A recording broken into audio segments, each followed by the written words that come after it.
మిత్రులారా, 18వ లోక్సభ సమావేశాలు యాదృచ్ఛికంగా ఎమర్జెన్సీ రోజున జరుగుతూ ఉన్నాయి. ఎమర్జెన్సీ విధించిన 49 సంవత్సరాలకు ఆ రోజునే సమావేశమవుతున్న లోక్సభలో స్వయంగా స్పీకర్ ఓం బిర్లా ఎమర్జెన్సీ గురించిన ఒక తీర్మానం ప్రతిపాదించారు. దేశ చరిత్రలో ఒక చీకటి రోజు, దాన్ని మళ్ళీ స్మరించుకుందాం, అటువంటివి మళ్ళీ జరగకుండా చూద్దాం, ఈ సందర్భంగా 2 నిమిషాలు మౌనం పాటిద్దాం అని ఆయన ఒక తీర్మానం చదివారు. స్వయంగా ప్రధానమంత్రి ఎమర్జెన్సీ మైండ్ సెట్ గురించి, ఎమర్జెన్సీ చీకటి రోజుల గురించి మాట్లాడారు.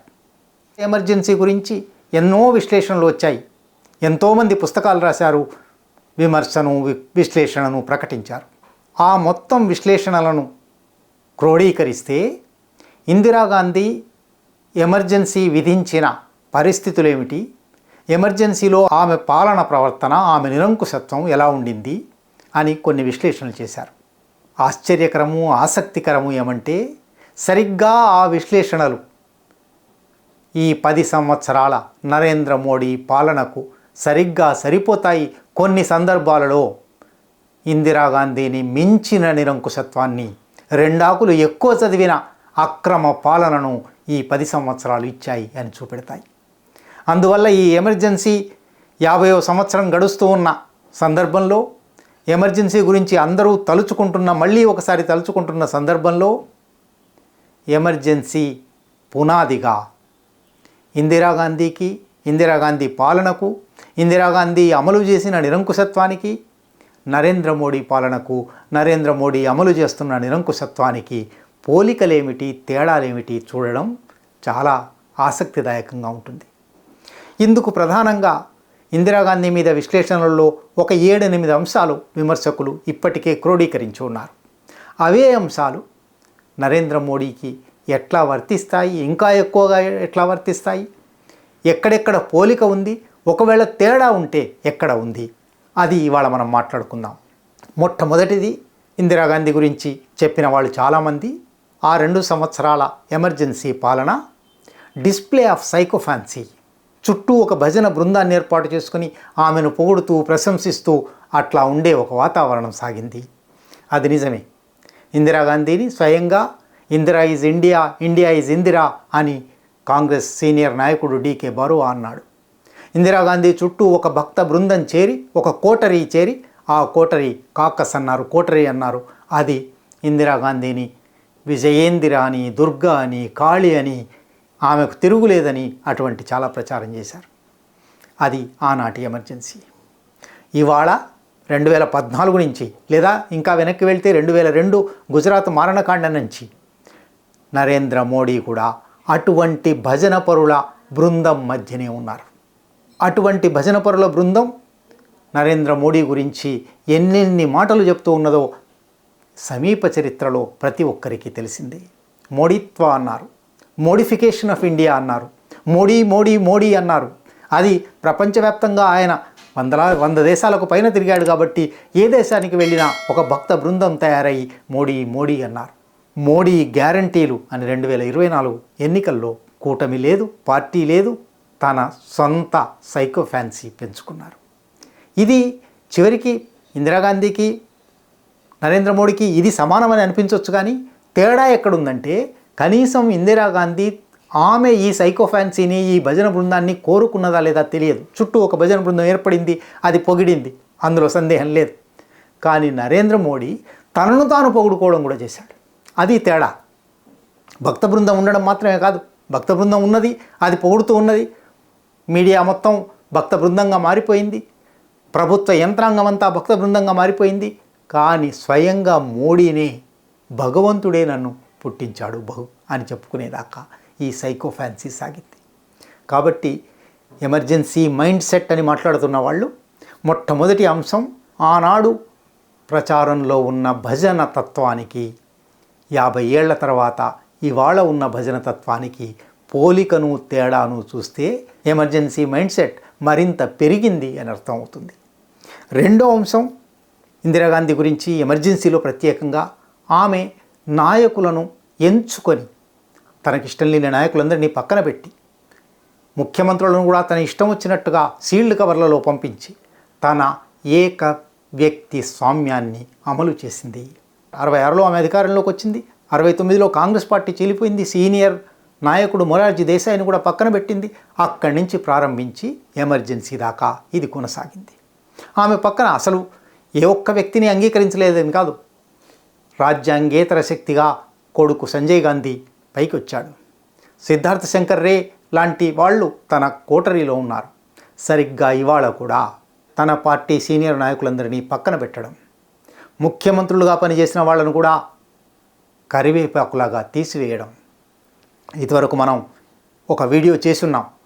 ఎట్లా వేరు రాష్ట్రాల ముఖ్యమంత్రులు వసుంధరారాజే సింధియా కావచ్చు, శివరాజ్ చౌహాన్ కావచ్చు, మనోహర్ లాల్ ఖట్టర్ కావచ్చు, అటువంటి అనేక మంది సీనియర్ నాయకులను చివరికి తనకు ఈ మొత్తం రాజకీయ జీవితాన్నే ప్రసాదించిన ఎల్కే అద్వానీని కావచ్చు, వెంకయ్య నాయుడును కావచ్చు, ఎంతమందిని పక్కన పెడుతూ వచ్చాడు.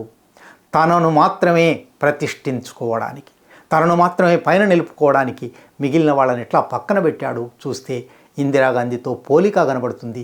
ఇందిరాగాంధీని మించిన రెండాకులు ఎక్కువ చదివిన తత్వం కనబడుతుంది. సరిగ్గా ఇందిరాగాంధీ లాగానే ఆమెకు ఒక చిన్న కోటరీ ఉండేది. ఇప్పుడు కూడా ఒక అమిత్ షా, ఒక అజిత్ దోవల్ ఈయన పక్కన కూడా ఉన్నారు.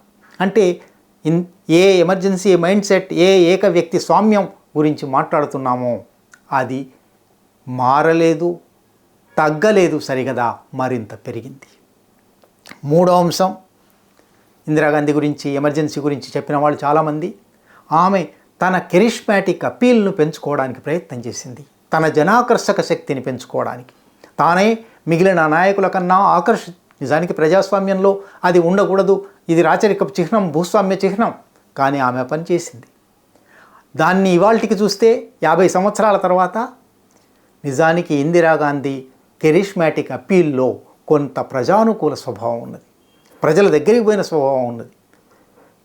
నరేంద్ర మోడీ ప్రజలను దూరం పెడుతూ తా కెరిష్మా అంటే రోజుకు 4-10 రకాల దుస్తులు వేసుకోవడం, దేశాల అంతర్జాతీయ కన్సల్టెన్సీ సంస్థలను, ప్రచార సంస్థలను కిరాయికి పెట్టుకొని వాళ్ళ ద్వారా తన వ్యక్తిత్వానికి మించిన జనాకర్షక వ్యక్తిత్వాన్ని తయారు చేసుకోవడం, చివరికి భగవంతుని అవతారంగా, భగవంతునితో సమానంగా, అది కూడా ఇంకా ముందుకు వెళ్ళి భగవంతుడే ఆయనకు భక్తుడైపోయాడుగా. మొన్న ఎన్నికల ప్రచారంలో ఒరిస్సాలో జగన్నాథుడే, పూరీ జగన్నాథుడే నరేంద్ర మోడీ భక్తుడైపోయాడు. అయోధ్య రామాలయంలో రామ్ లల్లాను నరేంద్ర మోడీ చేయిబట్టి నడిపించుకుపోయాడు. ఇంత దూరంగా లార్జర్ దాన్ లైఫ్ ఇమేజ్ను పెంచడం జరిగింది. అంటే ఎమర్జెన్సీ మైండ్ సెట్ గురించి విశ్లేషకులు చెప్పిన మూడో అంశం ఇందిరాగాంధీలో ఉన్నమాట నిజమే, కొంత ఉన్నమాట నిజమే, దానికి ఎన్నో రెట్లుగా నరేంద్ర మోడీలో ఉంది. నాలుగో అంశం, ఇందిరాగాంధీ కొన్ని చర్యలు హఠాత్తుగా తీసుకుంది, ఆర్డినెన్స్ల ద్వారా తీసుకుంది, మంత్రివర్గానికి చెప్పకుండా తీసుకుంది, పత్రికలకు బయట సమాజంలో చర్చ లేకుండా తీసుకుంది. చర్చ, సంభాషణ, సంవాదం లేకుండా నిరంకుశంగా ఒక వ్యక్తి ఆలోచన ఏదొస్తే ఆ ఆలోచన తీసుకోవడం ఇందిరాగాంధీ తత్వంలో ఉంది. అది ఎమర్జెన్సీ దాకా సాగింది. ఎందుకంటే ఎమర్జెన్సీ కూడా మంత్రివర్గ సమావేశ నిర్ణయం కాదు, ఆమె వ్యక్తిగత నిర్ణయం. సుప్రీంకోర్టు తీర్పు రాగానే తన ఎన్నిక చెల్లదని హైకోర్టు ఇచ్చిన తీర్పును సుప్రీంకోర్టు ఆమోదించగానే ఆమె వెంటనే ఎమర్జెన్సీ పెట్టడానికి పూనుకుంది. అది మాత్రమే కాదు, 1969 జూలైలో బ్యాంకుల జాతీయకరణ చేయడం, 1970 సెప్టెంబర్లో ప్రైవీపర్స్లను రద్దు చేయడం, 1971లో పాకిస్తాన్ మీద యుద్ధానికి పోవడం, బంగ్లాదేశ్ విముక్తి కోసం ముక్తి ఫౌజ్ ఏర్పాటు చేయడం, 1971లోనే మధ్యంతర ఎన్నికలకు వెళ్ళి రోటీ కపడా ఔర్ మకాన్, గరీబీ హటావో వంటి నినాదాలు ఇవ్వడం, ఇటువంటి మొత్తం క్రమంలోనూ చివరికి ఎమర్జెన్సీ పెట్టేదాకా ఆమె తన సొంత నిర్ణయాలనే మంత్రివర్గం మీద, పార్టీ మీద, ప్రభుత్వం మీద ఆ తర్వాత రుద్దింది. ముందు ఎవరితోనూ సంప్రదించలేదు, ఎక్కువలో ఎక్కువ తన కాకస్తో సంప్రదించింది కావచ్చు. ఇది ఇందిరాగాంధీ గురించి అప్పుడు విమర్శకులు, విశ్లేషకులు చెప్పిన అంశం. ఈ 10 సంవత్సరాల నరేంద్ర మోడీ పాలనకు ఇది మరెన్నో రెట్లు వర్తిస్తుంది. నరేంద్ర మోడీ ఏ ఒక్క నిర్ణయంలోనూ మంత్రివర్గాన్ని సంప్రదించలేదు. హఠాత్తుగా ప్రకటించాడు. 8 గంటలకు తానే టెలివిజన్ తెర మీదకి వచ్చి 12 గంటల నుంచి డిమానిటైజేషన్, పెద్ద నోట్ల రద్దు చేస్తున్నాను అని ప్రకటించాడు. రిజర్వ్ బ్యాంకుకు తెలియదు, మంత్రివర్గానికి తెలియదు, పత్రికలకు తెలియదు, సమాజానికి తెలియదు. హఠాత్ నిర్ణయం. ఇటువంటి హఠాత్ నిర్ణయాలు లాక్డౌన్ విషయంలోనూ జరిగింది, జిఎస్టీ విషయంలోనూ జరిగింది. అటువంటి అనేక నిర్ణయాలలో ఆయన ఈ పని చేశాడు. అయితే ఇక్కడ పోలిక దాదాపు ఒక్కట్లాగా కనిపించవచ్చు, కానీ తేడా ఏమంటే ఇందిరాగాంధీ చేసిన చాలా హఠాన్ నిర్ణయాలు, ఆర్డినెన్స్ల ద్వారా నిర్ణయాలు ఎంతో కొంత ప్రజానుకూలమైనవి. రోటీ కపడా ఔర్ మకాన్ కానీ, గరీబీ హఠావో కానీ, పేదలకు భూముల పంపిణీ కానీ, అటువంటి నిర్ణయాలు ఆమె నిరంకుశంగా వ్యక్తిగతంగా చేసిందనిపించినప్పటికీ అవి సమాజంలో ఎంతో కొంత మార్పు తెచ్చాయి, ప్రజలకు అనుకూలంగా ఉన్నాయి. నరేంద్ర మోడీ సరిగ్గా హఠాన్ నిర్ణయం చేయడంలో పోలిక ఉండవచ్చు, కానీ ఆయన చేసిన ప్రతి హఠాత్ నిర్ణయము కార్పొరేట్లకు అనుకూలమైనది, ప్రజలకు వ్యతిరేకమైనది, ప్రజలను ముప్పు తిప్పలు పెట్టినది, ఇబ్బందులు పెట్టినది. మీడియాను గుప్పెట్లో పెట్టుకోవడం ద్వారా, చివరికి న్యాయ వ్యవస్థను కూడా శాసించడం ద్వారా నరేంద్ర మోడీ తన హఠాన్ నిర్ణయాలకు, తన వ్యక్తిగత నిర్ణయాలకు దేశాన్ని ఇబ్బంది పెట్టే స్థితి తీసుకొచ్చారు. 5వ అంశం, ఈ నిర్ణయాల వల్ల కావచ్చు లేదా ఇతరేతరంగా కావచ్చు, ఇందిరాగాంధీ తన పాలనా కాలంలో 66లో ఆమె పాలన ప్రారంభమైంది. 77లో ఎమర్జెన్సీ ఎత్తివేయడంతో, ఎన్నికలలో ఓడిపోవడంతో అది ఆగిపోయింది. 11 సంవత్సరాల పాలన. ఈ 11 సంవత్సరాలలో ఇవాల్టికి 50 సంవత్సరాల తర్వాత కూడా మాకు ఇందిరమ్మ ఇది చేసింది, ఇందిరమ్మ రాజ్యం అని చెప్పుకునే ఒక నియోజకవర్గాన్ని తయారు చేసుకుంది. సొంత నియోజకవర్గాన్ని. దళితులు కావచ్చు, మైనారిటీలు కావచ్చు, మహిళలు కావచ్చు, ఇటువంటి తనను అభిమానించే, తన విధానాలను ఆమోదించే ఒక వర్గాన్ని తయారు చేసుకుంది. ఒక బలమైన సంఘీభావ వర్గాన్ని, మద్దతు వర్గాన్ని తయారు చేసుకుంది.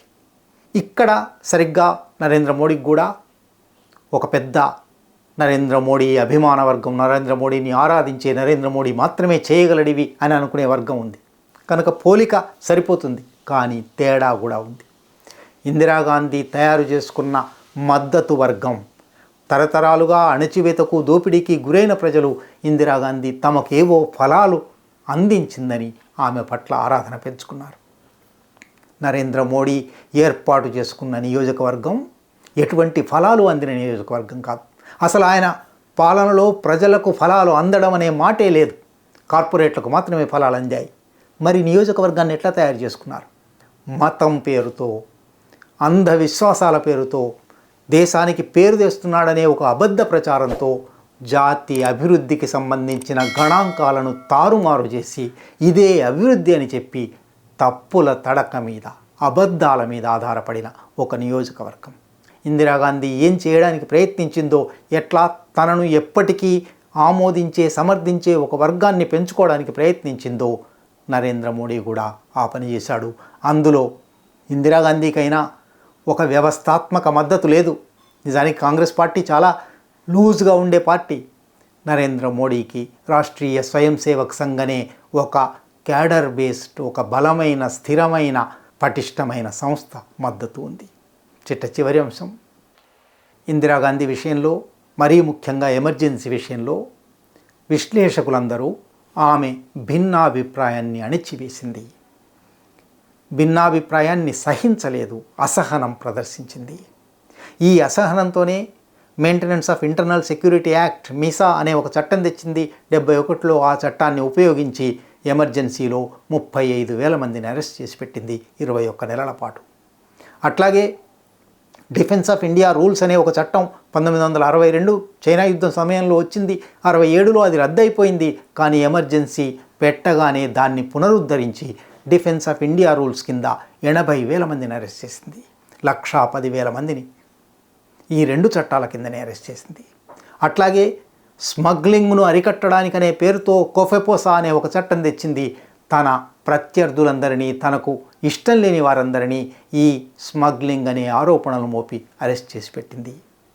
కనుక మరీ ముఖ్యంగా ఎమర్జెన్సీలో ఆమె ఒక చీకటి పాలన, భిన్నాభిప్రాయాన్ని సహించని పాలన, పత్రికా స్వాతంత్ర్యాన్ని రద్దు చేసిన పాలన, వాక్సభ స్వాతంత్ర్యాలను రద్దు చేసిన పాలన తెచ్చింది.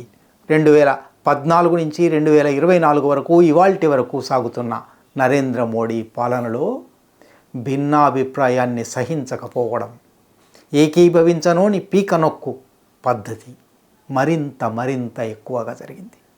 ఇప్పుడు మీసా లేదు, దాని స్థానంలో UAPA unlawful activities prevention act ఉంది. ఇప్పుడు కోఫెపోసా లేదు, కోఫెపోసా లాంటిదే PMLA prevention of money laundering act ఉంది. ఈ చట్టాల సాయంతో వేలాది మందిని నిర్బంధించారు. UAPA కొన్ని వేల మంది మీద పెట్టారు. ఇప్పుడు PMLA ఎవరి మీద పడితే వాళ్ళ మీద పెడుతున్నారు. ఇది మాత్రమే కాదు, ఇందిరాగాంధీ ఊహించని లాంటి కొత్త అణచివేత పద్ధతులు, ఎన్ఫోర్స్మెంట్ డైరెక్టరేట్ను వాడి దాడులు చేయించడం, ఇన్కమ్ ట్యాక్స్ డిపార్ట్మెంట్తో దాడులు చేయించడం, NIAతో దాడులు చేయించడం, ఇటువంటి దాడుల ద్వారా ప్రత్యర్థులను లొంగ తీసుకోవడం, తన పార్టీ వాళ్ళ మీద కూడా ఈ దాడుల బూచి చూపి తనకు అనుకూలంగా మార్చుకోవడం, ప్రత్యర్థి పార్టీల నుంచి ప్రతిపక్ష పార్టీల నుంచి తాను ఆకర్షించదలుచుకున్న వాళ్ళ మీద ఈ దాడి చేయడం, తన ఆశ్రితులకు ఆస్తులు సంపాదించి పెట్టడానికి ఆ ఆస్తిపర వర్గాల మీద దాడులు చేసి వాళ్ళ ఆశ్రితులకు తన స్నేహితులకు అమ్మేలా చేయడం, సప్రెషన్ ఆఫ్ డిసెంట్ అనేది, భిన్నాభిప్రాయాన్ని సహించకపోవడం అనేది, భిన్నాభిప్రాయం మీద దాడి చేయడం అనేది, అణిచివేత చేయడం అనేది నిజానికి ఇందిరాగాంధీ ఎమర్జెన్సీలో చేసిన దానితో పోలిస్తే కొన్ని వందల రెట్లు ఎక్కువ పెరిగింది. ఇందిరాగాంధీ ఎమర్జెన్సీలో సంజయ్ గాంధీ ఒక కార్యక్రమం తీసుకున్నాడు, 5 సూత్రాల కార్యక్రమం అని. ఇందిరాగాంధీ 20 సూత్రాల కార్యక్రమం ప్రకటిస్తే సంజయ్ గాంధీ 5 సూత్రాలు ప్రకటించాడు. దాంట్లో బ్యూటిఫికేషన్ ఆఫ్ సిటీస్, నగరాలను సౌందర్యవంతం చేయడం అనే పేరుతో ఢిల్లీలోనే 150,000 ఇళ్ళు కూలగొట్టాడు. 7 లక్షల మందిని నిర్వాసితులను చేశాడు. ఇప్పుడు కనీసం ఒక ముసుగు నగరాన్ని సౌందర్యవంతం చేస్తామనేది కూడా లేదు.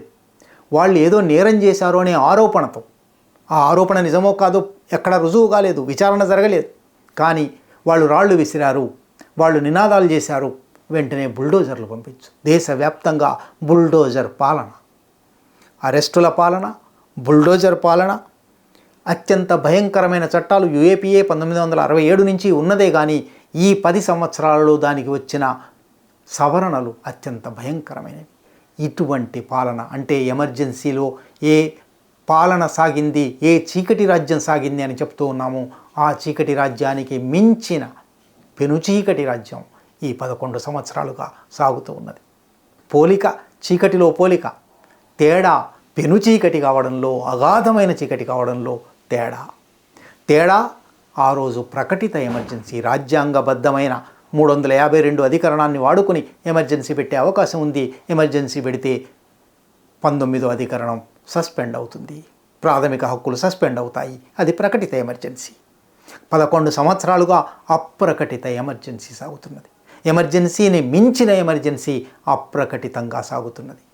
కనుక లోక్సభలో ఎమర్జెన్సీకి వ్యతిరేకంగా తీర్మానం పెట్టడం, ప్రధానమంత్రి స్వయంగా ఎమర్జెన్సీ చీకటి రాజ్యం గురించి మాట్లాడడం ఈ సందర్భంలో గుర్తించవలసిన అంశం. తప్పనిసరిగా ఎమర్జెన్సీ నాటి చీకటి పాలనను ఖండించవలసిందే, కానీ అంతకు మించిన చీకటి పాలన ఇవాళ సాగుతూ ఉన్నది. ఆ రోజు చీకటి పాలనలో భాగంగా ఎక్కడో ఒకచోట ప్రజానుకూల చర్యలు కూడా 20 సూత్రాల పథకం కింద కావచ్చు జరిగిన అవకాశం ఉంది. కానీ ఇవాళ అటువంటి ప్రజానుకూల అంశమేదీ లేదు. సంపూర్ణంగా ఒక ప్రజా వ్యతిరేక రాజ్యం అమలవుతూ ఉన్నది. అంటే ఎమర్జెన్సీ జ్ఞాపకం కాదు, ఎమర్జెన్సీ కొనసాగుతున్న అనుభవం, ఎమర్జెన్సీ కొనసాగుతున్న పీడ కళ.